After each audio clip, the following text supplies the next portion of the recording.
రహస్య భారతంలో నా ఆధ్యాత్మిక అన్వేషణ అధ్యాయం 8 శీర్షిక దక్షిణ భారతదేశ ఆధ్యాత్మిక గురువు.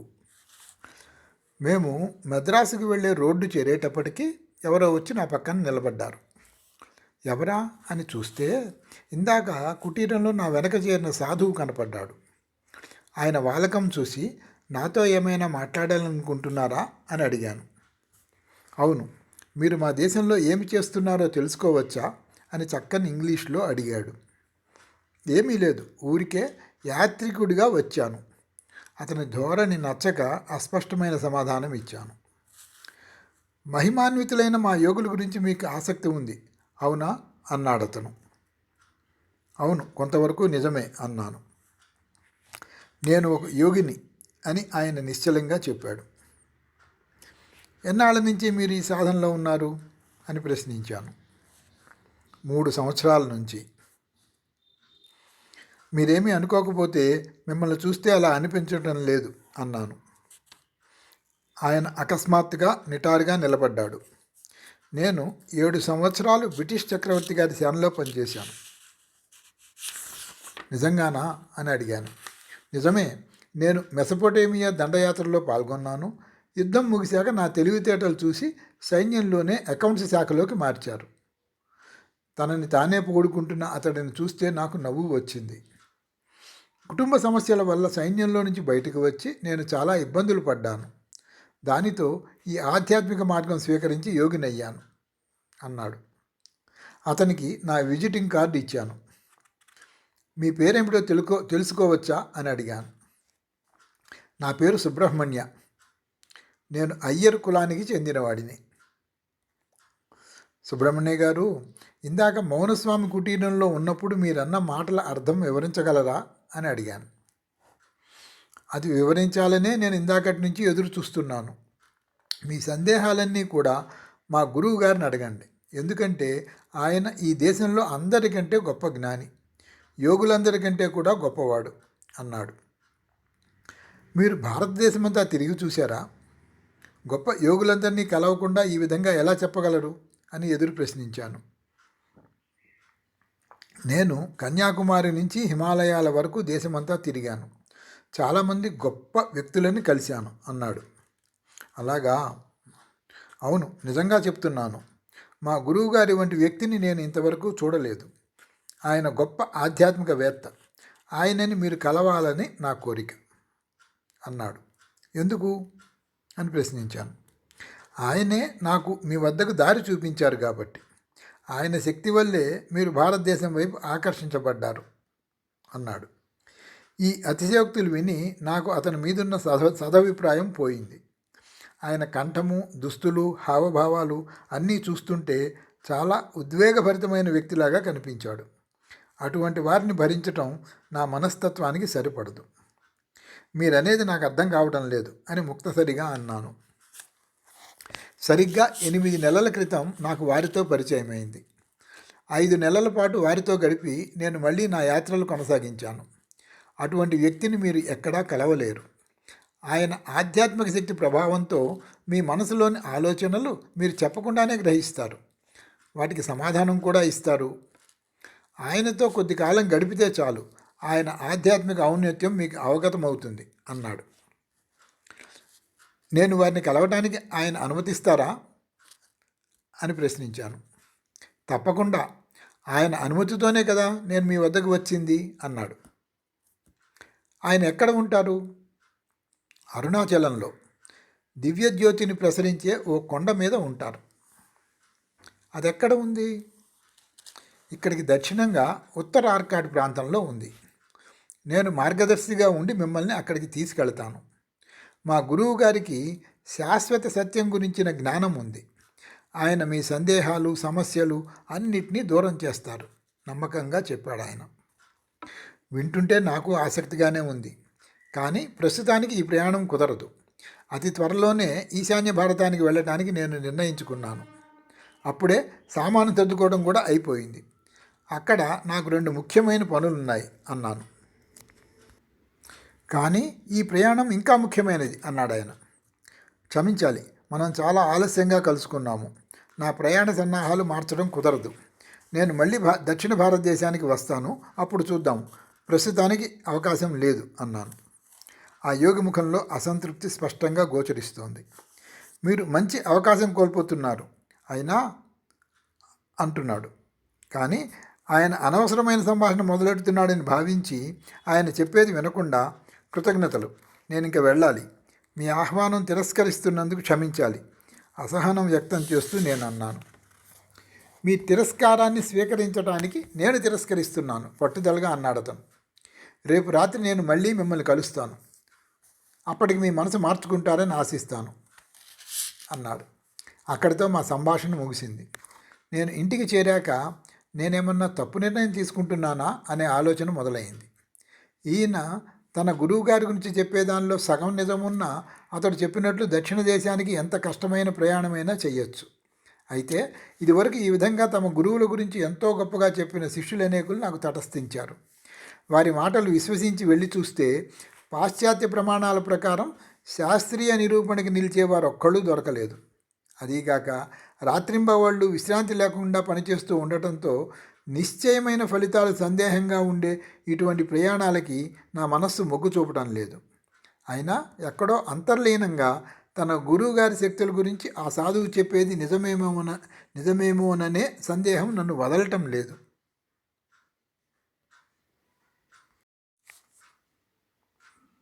ఆ సాయంత్రం టీ తాగుతుంటే నా కోసం ఎవరో వచ్చారని నా సేవకుడు చెప్పాడు. ఆ వచ్చినది వెంకటరమణి అనే రచయిత. మా వృత్తికే చెందినవాడు. భారతదేశంలో నా ప్రయాణం మొదలెట్టేటప్పుడు తెచ్చుకున్న ఎన్నో పరిచయ పత్రాలు నా పెట్టెలోనే పడి ఉన్నాయి. వాటిని ఉపయోగించాలని నేను ఎప్పుడూ అనుకోలేదు. విధిలిఖితం ఎలా ఉంటే అలాగే స్వీకరిద్దామనే నా అభిలాష దీనికి కారణం కావచ్చు. అయితే నా అన్వేషణ ప్రారంభంలో బొంబాయిలో ఒక పరిచయ పత్రం ఉపయోగించుకున్నాను. మరొక దానిని మద్రాసులో, అది కూడా ఆ పరిచయ పత్రంతో పాటు ఒక వ్యక్తిగత సందేశం కూడా ఇవ్వవలసి ఉండటం వలన ఉపయోగించాను. ఈ రెండో పరిచయ పత్రం ద్వారానే వెంకటరమణితో నాకు పరిచయం అయింది. ఆయన మద్రాసు విశ్వవిద్యాలయం సెనేట్లో సభ్యుడు. గ్రామీణ జీవనానికి సంబంధించిన వ్యాసాలు, నవలల రచయితగా ఎక్కువ ప్రసిద్ధుడయ్యాడు. మద్రాసు ప్రెసిడెన్సీలో ఆంగ్ల భాషలో రచన చేసిన మొదటి హిందూ రచయిత ఇతడే. సాహిత్యానికి చేసిన సేవ కోసం బహిరంగ సభ జరిపి ఆయనకి ఒక దంతపు బొమ్మ బహుమతిగా ఇచ్చారు. ఆయన మృదువైన శైలిని భారతదేశంలో రవీంద్రనాథ్ ఠాగూరు, ఇంగ్లాండ్లో లార్డ్ హాల్డేను ఎంతో ప్రశంసించారు. ఆయన వచన శైలి అందమైన రూపకాలంకారాలతో నిండి ఉంటుంది. కానీ ఆయన కథల నిండా నిర్లక్ష్యానికి గురి అవుతున్న గ్రామీణుల విషాద జీవితమే వర్ణించబడుతుంది. సన్నగా పొడుగ్గా ఉండే ఆయన గదిలోకి వస్తుంటే చిన్న తల, గడ్డము, తల మీద పిలక, కళ్ళజోడి వెనకాల మెరుస్తున్న కళ్ళు నన్ను ఆకర్షించాయి. ఒక తాత్వికుడు, ఆదర్శవాది, కవి వీళ్ళందరూ కలిసి ఆ కళ్ళల్లో కనిపిస్తారు. అయితే అతని కనుపాపలు బాధాతప్తులైన గ్రామీణుల విషాదాలను ప్రతిఫలిస్తూ ఉంటాయి. మా ఇద్దరికీ ఇష్టమైన ఎన్నో విషయాల గురించి మా సంభాషణ సాగింది. రాజకీయాలని చీల్చి చెండాడాం. మా అభిమాన రచయితలను పొగడతలతో ముంచేశాం. చివరికి నేను భారతదేశం రావడానికి అసలు కారణం అతనికి వివరించాను. నా లక్ష్యం ఏమిటో అతనికి స్పష్టంగా చెప్పాను. అద్భుత శక్తులను ప్రదర్శించి చూపగలిగిన నిజమైన యోగులెవ్వరినైనా నాకు చూపగలవా అని సూటిగా అడిగాను. అయితే విభూతి పూసుకుని కూర్చునే సాధువులు, ఇంద్రజాలం చేసే ఫకీర్ల లాంటి వారి మీద నాకు ఆసక్తి లేదని కూడా చెప్పాను. ఏమాత్రం అవకాశం లేదన్నట్లు ఆయన తల అడ్డంగా ఊపాడు. ప్రస్తుత భారతదేశంలో అటువంటి వ్యక్తులు ఉండే అవకాశం లేదు. మా దేశంలోనూ భౌతికవాదం ప్రబలటం వల్ల, అన్ని రంగాలలోనూ క్షీణత చోటు చేసుకోవడం వల్ల, పాశ్చాత్య సంస్కృతి ప్రభావం వల్ల మీరు కలుసుకోవాలనుకుంటున్న గొప్ప యోగులందరూ అదృశ్యమైపోయారు. అయితే ఎక్కడో కొద్దిమంది మిగిలి ఉంటారని నా నమ్మకం. ఒక జీవితకాలమంతా కష్టపడి వెతికితే అటువంటి వారిని చేరవచ్చు. ఇక్కడి భారతీయులే అటువంటి అన్వేషణలో ఎంతో దూరం ప్రయాణించాల్సి ఉంటుంది. మీ బోటి యూరోపియన్లకి ఇంకెంత కష్టమో ఆలోచించండి అన్నాడు.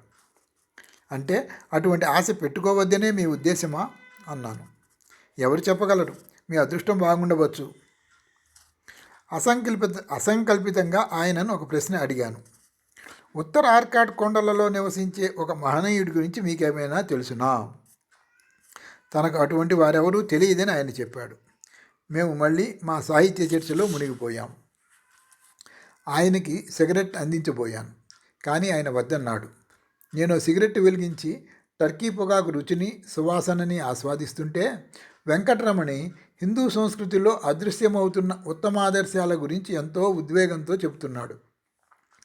ప్రశాంతమైన నిరాడంబర జీవితము, సామాజిక సేవ, ఆధ్యాత్మిక గమ్యము, ఇటువంటి ఆలోచనల గురించి వివరిస్తున్నాడు. ఈ దేశంలో సమాజాన్ని పట్టి పీడించే మూఢనమ్మకాలని తెగకొట్టాలని అతని కోరిక. భారతదేశంలోని 5 లక్షల గ్రామాలు పెద్ద పెద్ద పారిశ్రామిక నగరాలకి కార్మికులను సరఫరా చేసే కేంద్రాలుగా మారకుండా చూడాలనేది అతని మనసులోని గొప్ప లక్ష్యం. ఈ దేశంలో ప్రస్తుతానికి అటువంటి ప్రమాద సూచనలేమీ కనబడకపోవచ్చు, కానీ పాశ్చాత్య దేశాలలోని పారిశ్రామికీకరణ చరిత్రని లోతుగా అధ్యయనం చేసిన అతని దూరదృష్టికి ప్రస్తుత సమాజ ధోరణి చూస్తే భారతదేశంలోనూ అదే చరిత్ర పునరావృత్తమవడం తథ్యమనే తోస్తున్నది. దక్షిణ భారతదేశంలోని ఒక అతి ప్రాచీన గ్రామంలో బాగా ఆస్తిపరులైన కుటుంబంలో తాను జన్మించానని చెబుతూ ప్రస్తుత గ్రామీణ జీవనం అంతా క్షీణ సంస్కృతికి, దుర్భర దారిద్ర్యానికి గురి అయిందని ఆయన వాపోయాడు. గ్రామాలలోని అమాయక ప్రజల అభివృద్ధికి ప్రణాళికలు తయారు చేయటం ఆయనకి చాలా ఇష్టమైన విషయం. ఆ గ్రామీణులందరూ బాధలతో కుంగిపోతుంటే తను సంతోషంగా ఎలా ఉండగలనని అతని వాదం. ఆయన వాదాన్ని అర్థం చేసుకోవటానికి ఆయన చెప్పేదంతా శ్రద్ధగా విన్నాను. మర్నాడు ఉదయమే ఆయన మళ్ళీ ప్రత్యక్షమవడంతో ఆశ్చర్యపోయాను. నేను ఉంటానో లేదో అనుకుంటూ హడావిడిగా వస్తూ, నేను ఆరాధించే ఆధ్యాత్మిక మార్గదర్శి చెంగల్పట్టులో ఒకరోజు ఆగుతున్నారని నాకు నిన్ననే వర్తమానం వచ్చింది. దూరం నుంచే పెద్దగా చెప్పాడు ఆయన. కొద్దిసేపు సెదదీరి మళ్ళీ చెప్పడం మొదలెట్టాడు. కుంభకోణంలో ఉండే శ్రీ శంకరాచార్యులు దక్షిణ భారతదేశం అంతటికీ ఆధ్యాత్మిక గురువు. లక్షలాది మంది అనుయాయులు ఆయనను దైవస్వరూపుడిగా భావిస్తారు. నా గురించి వారు చాలా శ్రద్ధ తీసుకుని నా రచనా వ్యాసంగాన్ని ప్రోత్సహిస్తున్నారు. ఆధ్యాత్మిక సందేశం కోసం నేను ఆయన వద్దకే వెళ్తుంటాను. నిన్న మీతో చెబుదామనుకుని కూడా చెప్పని విషయం ఏమిటంటే, ఆయన ఆధ్యాత్మికంగా అత్యున్నత స్థాయికి చేరిన వ్యక్తి. యోగి కాడు, కానీ దక్షిణ భారతదేశంలోని హిందువులకి ప్రధానాచార్యుడు. నిజమైన సాధువు, గొప్ప తత్వవేత్త. ఆయన స్వయంగా ఆధ్యాత్మిక ఔన్నత్యం సాధించటం వల్ల, ప్రస్తుత మత ధోరణుల నిరంతర పరిశీలన వల్ల నిజమైన యోగుల గురించి ఆయనకి సంపూర్ణ అవగాహన ఉండి ఉంటుంది. ఆయన ఎన్నో గ్రామాలు, నగరాలు పర్యటిస్తారు కాబట్టి ఇటువంటి విషయాలు బాగా తెలిసే అవకాశం ఉంటుంది. ఆయన ఎక్కడికి వెళ్ళినా పుణ్యమూర్తులందరూ వచ్చి కలుస్తూ ఉంటారు. ఆయన మీకు ఉపయోగపడే సలహా ఇవ్వగలరని అనుకుంటాను. ఆయన దర్శనానికి వస్తారా అని అడిగాడు. మీ ఆదరానికి కృతజ్ఞతలు. నేను తప్పకుండా వస్తాను. చెంగల్పట్టు ఎంత దూరం ఉంటుంది అని అడిగాను. ఇక్కడి నుంచి 35 మైళ్ళు మాత్రమే. అయితే ఒక్క విషయం సందేహంగా అన్నాడు. చెప్పండి. పరమగురువులు మీకు దర్శనమిస్తారా అని అనుమానం. నేను శక్తి కొద్దీ ప్రయత్నిస్తాను, కానీ నాకు అర్థమైంది. నేను యూరోపియన్ని అనే కదా మీ అభ్యంతరం? అవును. దర్శనం తిరస్కరించినా భరించగలరా మళ్ళీ అడిగాడు. పర్వాలేదు, వెళదాము అన్నాను. ఉపాహారం చేసి మేము చెంగల్పట్టుకి బయలుదేరాము. మేము కలవబోయే విశిష్ట వ్యక్తి గురించి నా సహచరుడిని ఎన్నో ప్రశ్నలు వేశాను.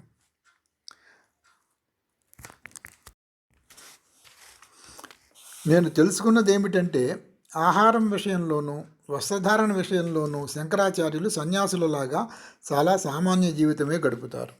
అయితే పీఠాధిపతిగా వారు నిర్వహించే పదవిని దృష్టిలో ఉంచుకొని ప్రయాణాలు రాజోచిత వైభవంతో చేస్తూ ఉంటారు. అటువంటి ప్రయాణాలలో ఏనుగులు, ఒంటెలు, పండితులు, శిష్యులు, ఇతర పరిజనము వారిని అనుసరిస్తూ ఉంటారు. ఎక్కడికి వెళ్ళినా అయస్కాంతంలాగా చుట్టూ ఉన్న వారిని ఆయన ఆకర్షిస్తూ ఉంటారు. చాలామంది ఆధ్యాత్మిక, మానసిక, భౌతిక, ఆర్థిక సహాయం కోసం వారి వద్దకు వస్తూ ఉంటారు. ధనవంతులు వేల కొద్ది రూపాయలు వారికి సమర్పిస్తారు. అయితే ధనం మీద వ్యామోహం వదిలేసిన ఆయన ఆ ధనాన్నంతా సత్కార్యాలకి ఉపయోగిస్తారు. బీదవారికి ధన సహాయము, విద్యా సదుపాయాలు, జీర్ణ దేవాలయాల ఉద్ధరణ, దక్షిణ భారతంలో నదీ ప్రవాహం లేని చోట చెరువుల అభివృద్ధి, ఇవన్నీ ఆయన చేయించే సత్కార్యాలు. అయితే ఆయన ప్రధాన ధ్యేయం ఆధ్యాత్మిక ప్రచారమే. ఆగిన ప్రతి చోట హిందూ ధర్మం గురించి ప్రజలను ఉత్తేజపరచడానికి, వారి ఆర్థిక మానసిక వికాసానికి ఆయన కృషి చేస్తూ ఉంటారు. సాధారణంగా స్థానికంగా ఉన్న దేవాలయంలో ప్రజలను ఉద్దేశించి ప్రసంగించి తరువాత తన దర్శనం కోరి వచ్చే వారిని విడిగా కలుసుకుంటారు. ప్రస్తుతం ఉన్న శంకరాచార్యులు ఆదిశంకర్ల పరంపరలో 66వ వారు. ఈ గురు పరంపరని అర్థం చేసుకోవటానికి వెంకటరమణిని ఆదిశంకర్ల గురించి చాలా ప్రశ్నలు వేయాల్సి వచ్చింది. సుమారు 1000 సంవత్సరాల క్రితం జీవించిన ఆదిశంకరులు బ్రాహ్మణ జ్ఞానులందరిలోకి ఉన్నత స్థాయిని అందుకున్న చారిత్రక వ్యక్తి. ఆయన అగ్రశ్రేణికి చెందిన తత్వవేత్త, తార్కికుడు, మేధావి అని చెప్పవచ్చు. ఆయన కాలానికి హిందూ మతం తన ఔన్నత్యాన్ని కోల్పోయి క్షీణదశలో ఉన్నది. హిందూ మతోద్ధరణకే జన్మించిన ఆయన తన 18వ ఏటి నుంచి భారతదేశంలోని అన్ని ప్రాంతాలకి పాదయాత్ర చేస్తూ పండితులతో, మతాచార్యులతో వాదాలు చేస్తూ, తన సిద్ధాంతాలను ప్రచారం చేస్తూ, శిష్యులకు బోధిస్తూ ఎంతోమంది అనుచరులను సంపాదించారు. అద్భుత జ్ఞానసంపన్నుడైన ఆయన తనతో వాదించిన వారినందరినీ ఓడించారు. సాధారణంగా మహాపురుషులు వారి నిర్యాణానంతరమే ప్రసిద్ధిలోకి వస్తారు.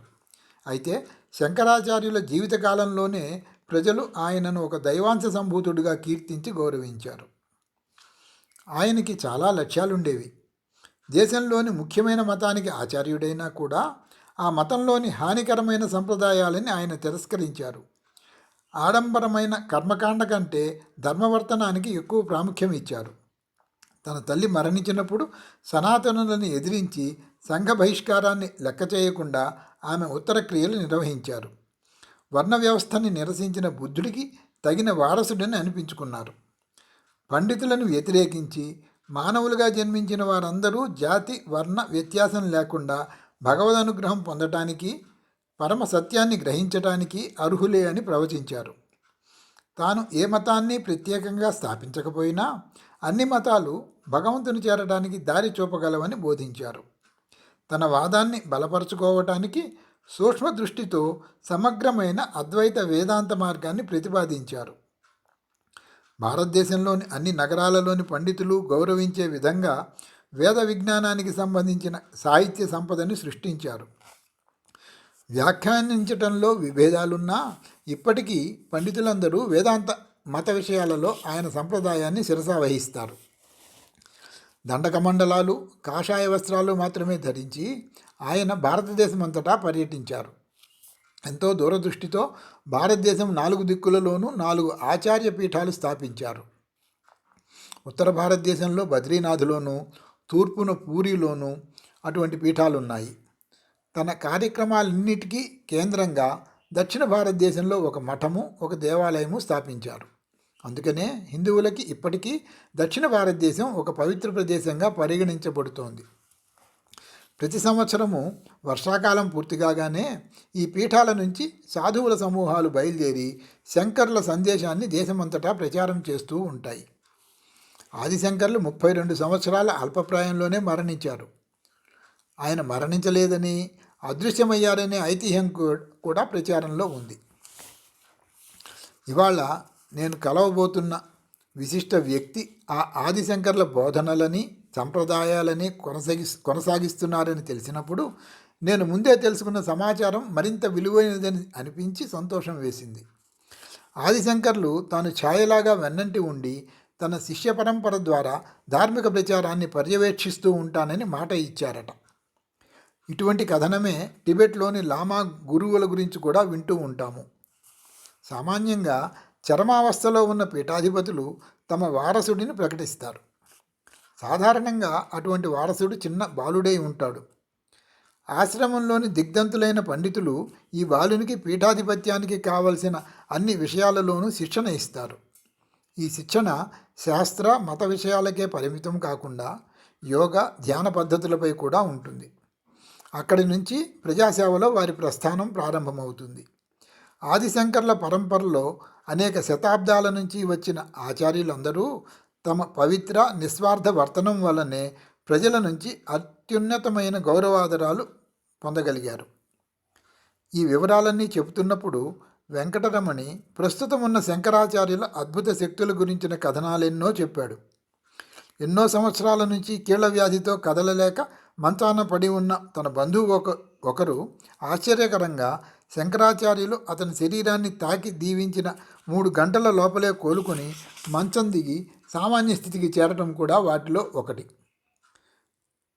శంకరాచార్యుల వారికి ఎదుటివారి మనస్సులోని ఆలోచనలు గ్రహించగల శక్తి ఉన్నదని అందరిలాగానే వెంకటరమణి గాఢంగా నమ్ముతున్నాడు. త్వరలోనే మేము ఎత్తైన తాటి చెట్ల మధ్యనున్న రోడ్డు మీద ప్రయాణం చేసి సున్నం కొట్టిన పెంకుటిళ్ళు, ఇరుకైన దారులతో నిండిన చెంగల్పట్టు చేరుకున్నాము. ఊరి మధ్యలో ఒకచోట జనం గుంపులుగా చేరారు. మమ్మల్ని దగ్గరలోని ఒక ఇంట్లోకి తీసుకెళ్లారు. అక్కడ కొందరు వ్యక్తులు కుంభకోణంలోని ముఖ్య కార్యాలయం నుంచి వచ్చిన ఉత్తరాలన్నిటినీ చదివి తగిన చర్యలు తీసుకోవడంలో నిమగ్నమై ఉన్నారు. మేము అక్కడే వేచి చూస్తున్నాము. వెంకటరమణి మేము వచ్చిన విషయం శంకరాచార్యుల వారికి చెప్పడానికి ఒక వ్యక్తిని లోపలికి పంపించాడు. ఒక అరగంట ఆగి ఆ వ్యక్తి తిరిగి వచ్చి శంకరాచార్యులు మమ్మల్ని కలవటం కుదరదని చెప్పాడు. కారణాలలో ఒకటి నేను యూరోపియన్ కావటం, రెండోది అప్పటికే సుమారు 200 మంది ఆయనను కలవడం కోసం వేచి చూస్తున్నారు. అందులో కొంతమంది ముందు రోజు రాత్రే చెంగల్పట్టు చేరుకుని ఎదురు చూస్తున్నారు. ఈ వార్త తెచ్చిన వ్యక్తి నాకు నిరాశ కల్పించినందుకు క్షమాపణ కోరాడు.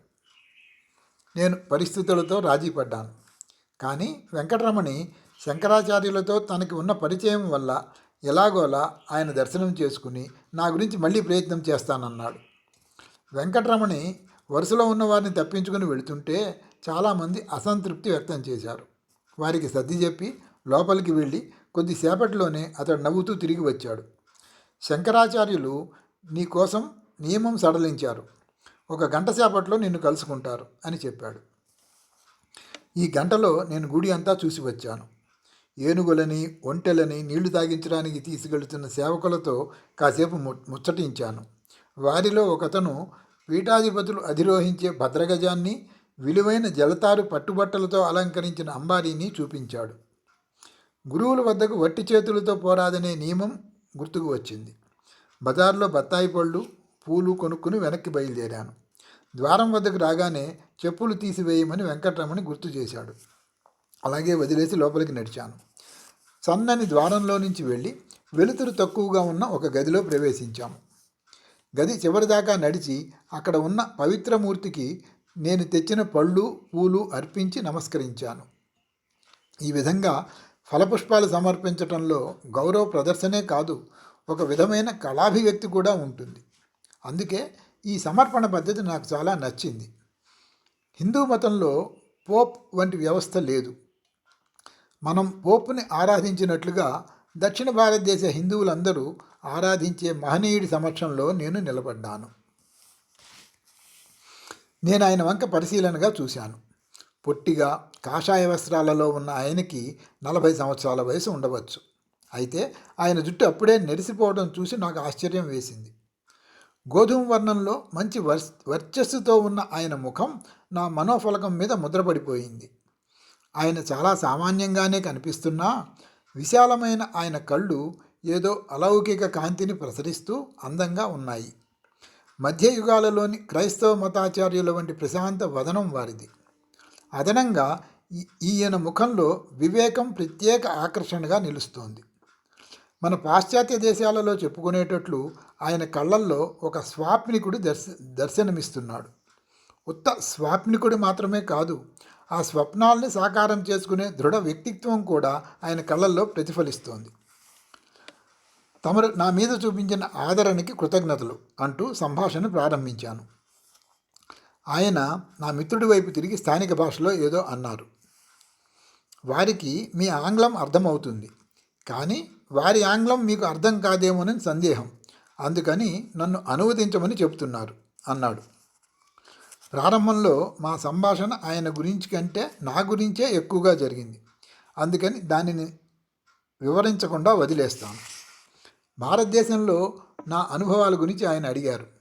భారతదేశ ప్రజలు, ఇక్కడి వ్యవస్థలు ఒక విదేశీయుడి మీద చూపించిన ప్రభావం తెలుసుకోవాలని ఆసక్తి కావచ్చు.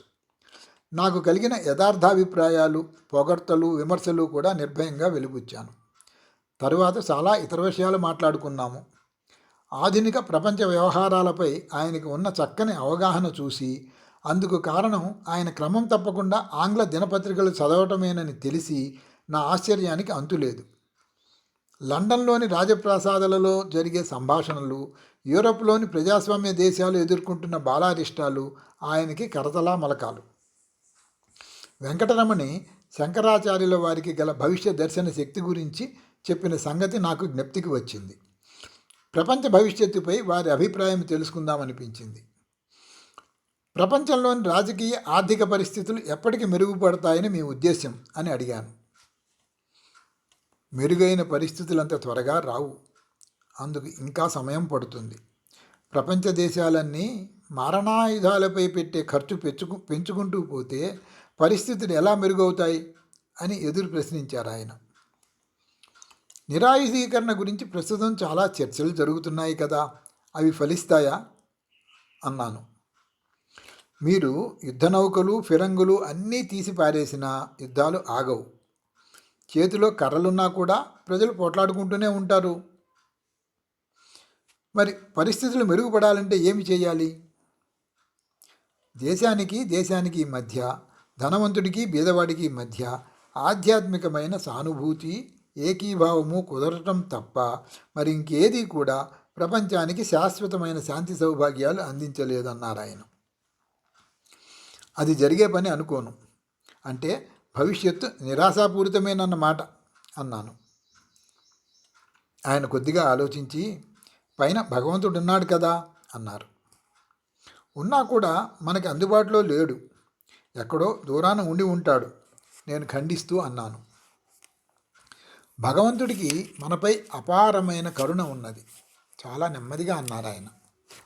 ఈ రోజున ప్రపంచమంతా వ్యాపించిన దుఃఖము, దారిద్ర్యము చూస్తే ఆ భగవంతుడి ఉదాసీనత తప్ప మరేమీ కనపడదు. నా గొంతులో కాఠిన్యము, వ్యంగ్యము అసంకల్పితంగా బయటపడ్డాయి. శంకరాచార్యులు నా వంక వింతగా చూశారు. నా తొందరపాటికి చింతించాను. ఓర్పు గలవారే సత్యాన్ని దర్శించగలరు. తగిన సమయం వచ్చినప్పుడు భగవంతుడు మానవులకి సద్బుద్ధిని కలిగిస్తాడు. దేశాల మధ్య విద్వేషాలు, మనుష్యులలో దుర్బుద్ధి, లక్షలాది ప్రజల దారిద్ర్యము ఇవి ఉద్ధృతమైనప్పుడు వీటికి విరుగుడుగా భగవత్ ప్రేరణ, భగవద్ ఆదేశము పొందిన వ్యక్తి తప్పకుండా ఉద్భవిస్తాడు. ప్రతి శతాబ్దంలోనూ ఇది జరుగుతూనే ఉంటుంది. ఇది కూడా ఒక భౌతిక శాస్త్ర సూత్రం లాంటిదే. ఆధ్యాత్మిక అజ్ఞానం వల్ల కలిగే అనర్థం ఎంత తీవ్రమైతే ప్రపంచాన్ని ఉద్ధరించడానికి ఉద్భవించే మహనీయుడు అంత శక్తిమంతుడవుతాడు అన్నారు ఆయన. మన రోజులలో కూడా అలా ఎవరైనా ఉద్భవించే అవకాశం ఉన్నదా? సందేహంగా అడిగాను.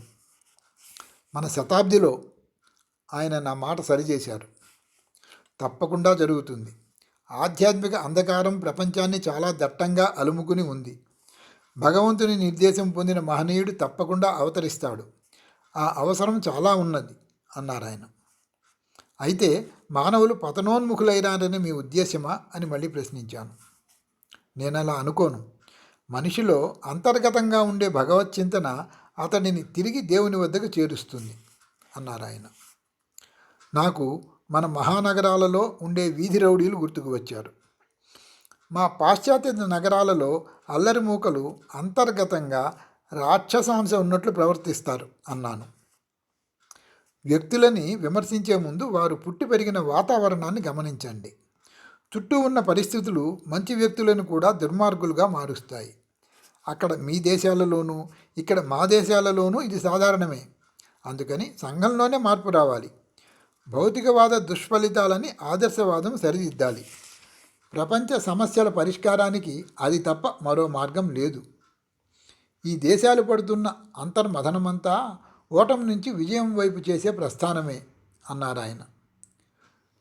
వీరంతా తమ లౌకిక వ్యవహారాలలో కూడా ఆధ్యాత్మిక సూత్రాలను తీసుకురావాలని మీ ఉద్దేశమా అని అడిగాను. అవును, అటువంటి మార్పు అసాధ్యమని నేను అనుకోను. అందరికీ ఆమోదయోగ్యమైన ఫలితాలు పొందడానికి ఇది ఒక్కటే మార్గం. ఆధ్యాత్మిక ఔన్నత్యం ఉన్న వ్యక్తులు ఎక్కువ సంఖ్యలో ఉంటే ఆ భావం కూడా త్వరగా వ్యాప్తి చెందుతుంది. ఇదివరకంత కాకపోయినా ఇప్పటికీ భారతదేశంలో ఆధ్యాత్మికవేత్తలకి గౌరవము, ఆదరము లభిస్తున్నాయి. ఇదే విధంగా అన్ని దేశాలు తమ ఆధ్యాత్మికవేత్తలను గౌరవించి వారి నిర్దేశకత్వం స్వీకరిస్తే ప్రపంచమంతటా శాంతి సౌభాగ్యాలు వెల్లివిరుస్తాయి అన్నారు ఆయన. భారతదేశంలో నాకు ఎదురైన ఇతర వ్యక్తులలాగా శంకరాచార్యులు ప్రాచ్య సంస్కృతిని కీర్తించటం, పాశ్చాత్య సంస్కృతిని విమర్శించకపోవటం నేను గమనించాను. ఆయన ఉద్దేశంలో ప్రాచ్య పాశ్చాత్యాలు రెండింటిలోనూ మంచి చెడు దాదాపు సమానంగానే ఉన్నాయి.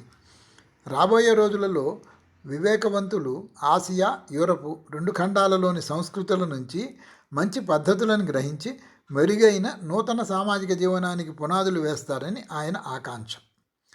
ఈ సంభాషణ ముగించి వారిని కొన్ని వ్యక్తిగత ప్రశ్నలు అడుగుతానన్నాను.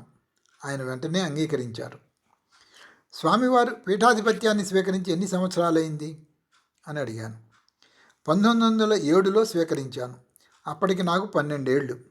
పీఠాధిపత్యాన్ని స్వీకరించిన 4 సంవత్సరాల తర్వాత నేను కావేరీ తీరంలోని ఒక గ్రామానికి వెళ్ళి 3 సంవత్సరాల పాటు అక్కడే ధ్యానంలోనూ అధ్యయనంలోనూ గడిపాను. ఆ తరువాత మాత్రమే సమాజ సేవ మొదలైంది అన్నారు ఆయన. మీరు పీఠస్థానమైన కుంభకోణంలో ఎక్కువగా ఉండరని తెలిసింది అని ప్రశ్నించాను. నిజమే. 1918లో నేపాల్ మహారాజు తమ దేశం వచ్చి వారి విశిష్ట అతిథిగా కొంతకాలం గడపమని నన్ను కోరారు.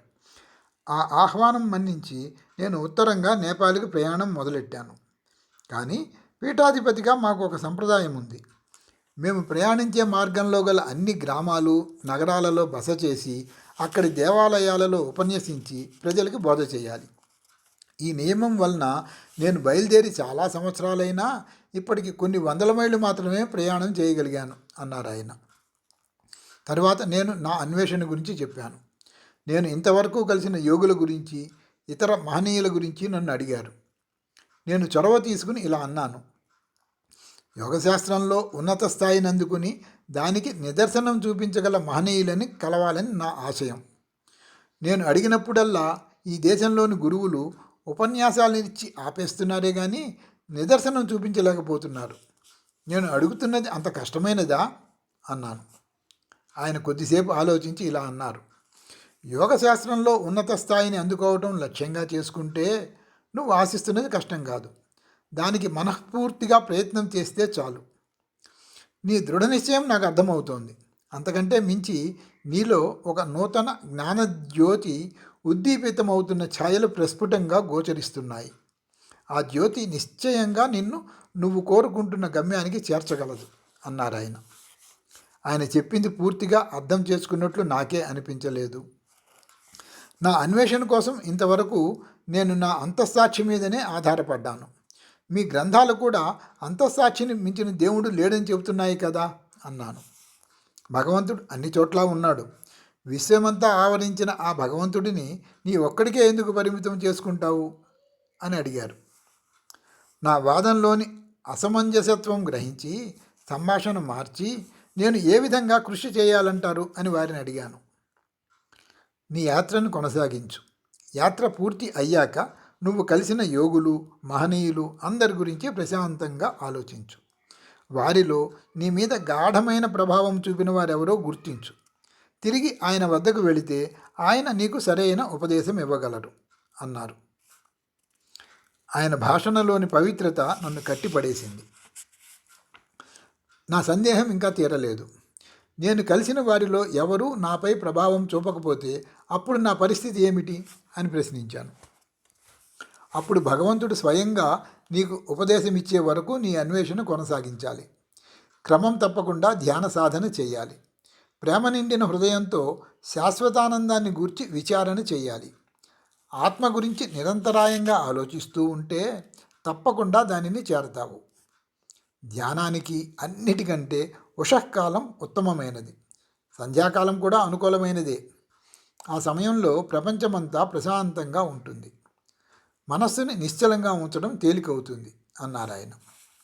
ఆయన నా వంక సాదరంగా చూశారు. ఆయన ముఖంలోని ప్రశాంతత చూసి నాకు ఈర్ష్య కలిగింది.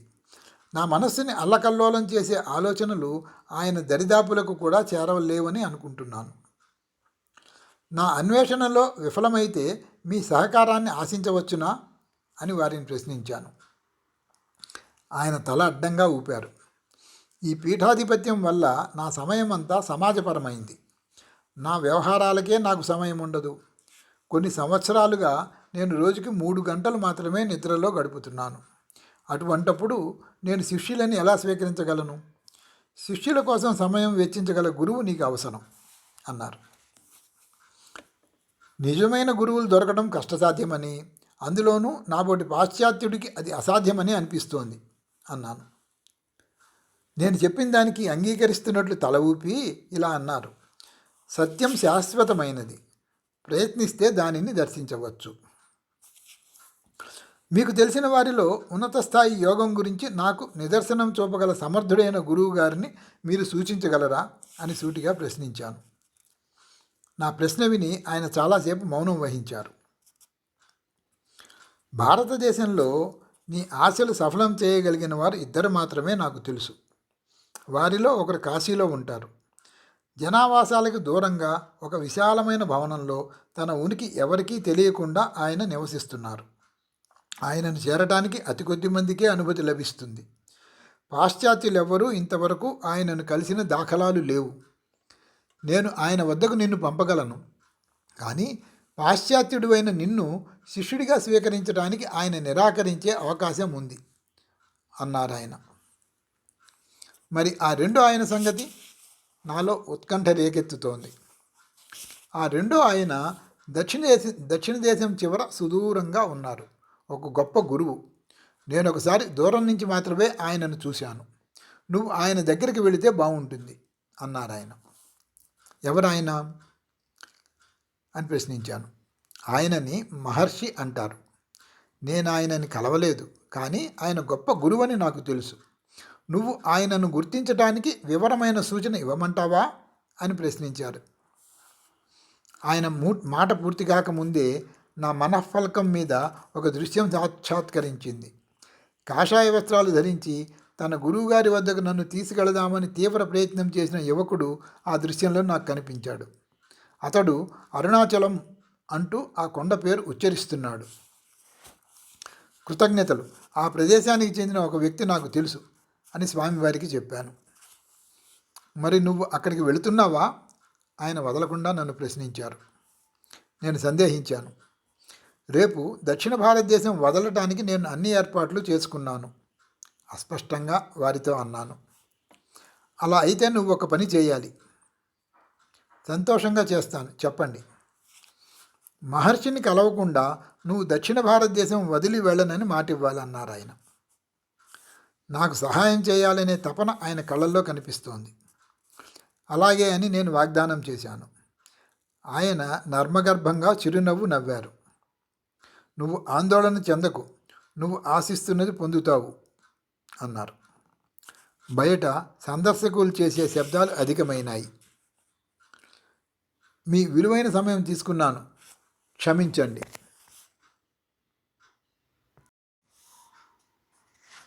ఆయన నాతో పాటే ద్వారం వద్దకు వచ్చారు. కొద్దిగా ఆగి నా సహచరుడు వెంకటరమణి చెవిలో రహస్యంగా ఏదో చెప్పారు.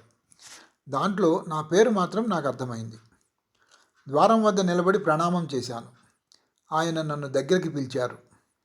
నువ్వు నన్ను ఎప్పుడూ గుర్తుంచుకోవాలి, నేను నిన్ను ఎప్పుడూ గుర్తుంచుకుంటాను అన్నారు ఆయన. నర్మగర్భితమైన ఈ గూఢ సందేశం స్వీకరించి చిన్నతనం నుంచి భగవదారాధనకే అంకితమైన ఆ మహోన్నత వ్యక్తి సన్నిధి వదలలేక అయిష్టంగానే బయటకు వచ్చాను. లౌకికమైన శక్తులన్నిటినీ త్యజించిన మహనీయుడాయన. తనకి సమర్పించే ప్రాపంచిక సంపద అంతటినీ అవసరమున్న వారికి వెంటనే వితరణ చేసే ఆయన రూపము, వ్యక్తిత్వము నా జ్ఞాపకాలలో శాశ్వతంగా నిలిచిపోయాయి. సాయంత్రం వరకు ప్రాచీనమైన చెంగల్పట్టు నగర విశేషాలను చూస్తూ గడిపి తిరిగి వెళ్లే ముందు మరోమారు శంకరాచార్యుల దర్శనానికి వెళ్ళాను.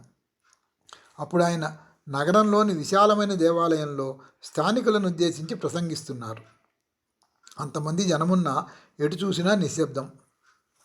ఆయన తమిళంలో చెబుతున్న విషయం నాకు అర్థం కాలేదు, కానీ అక్కడ చేరిన వారిలో పండితులైన బ్రాహ్మణుల నుంచి పామరులైన కర్షకుల వరకు అందరూ ఎంతో శ్రద్ధగా ఆయన చెప్పేది వింటున్నట్లు అర్థమైంది. ఎంత గహనమైన విషయమైనా చిన్న చిన్న మాటలతో విపులంగా చెప్పగల నేర్పు ఆయనకున్నదని నేను ఆయనతో గడిపిన కొద్ది సమయంలోనే గ్రహించాను. ఆయన వ్యక్తిత్వాన్ని ఎంతగా ఆరాధిస్తున్నానో అక్కడ చేరిన శ్రోతల నమ్మకం చూసి అంత ఈర్ష్యపడ్డాను. వారి జీవితంలో సందేహానికి తావులేదు.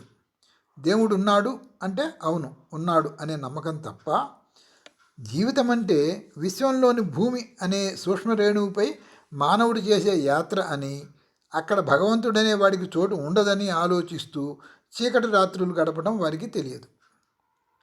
ఆ రాత్రి పైన నక్షత్ర ఖచ్చితమైన నీలాకాశము, దూరం నుంచి తాడి చెట్ల మీదుగా వీచే చల్లని గాలి మనసుకి ఆహ్లాదం కలిగిస్తుంటే చెంగల్పట్టు నుంచి తిరుగు ప్రయాణం సాగించాము. మా మధ్య మౌనాన్ని ఛేదిస్తూ వెంకటరమణి, మీరు చాలా అదృష్టవంతులు అన్నాడు. ఎందుకు? ఒక యూరోపియన్ పాత్రికేయుడితో శంకరాచార్యులు సంభాషించడం ఇదే ప్రథమం అన్నాడు వెంకటరమణి. అలాగా? అంటే దాని అర్థం మీకు వారి పరిపూర్ణ ఆశీస్సులున్నాయి అన్నాడు వెంకటరమణి. నేను మద్రాసులో ఇంటికి చేరేటప్పటికి అర్ధరాత్రి అయింది. నేను వరండా మెట్లెక్కి జేబులో నుంచి టార్చి లైట్ తీశాను. ఆ చీకట్లో వరండాలో పడుకున్న ఓ వ్యక్తి ఆకారం కనిపించింది. నా ఆశ్చర్యానికి అంతులేదు. ఓ సుబ్రహ్మణ్య, నువ్విక్కడేం చేస్తున్నావు? లైట్ కాంతిలో ఆ ఆకారాన్ని గుర్తుపట్టి అడిగాను. కాషాయ దుస్తులలో ఉన్న సుబ్రహ్మణ్య పెద్దగా నవ్వాడు. నేను ఇవాళ రాత్రి వస్తానని చెప్పాను కదా అని గుర్తు చేశాడు. అన్నావనుకో.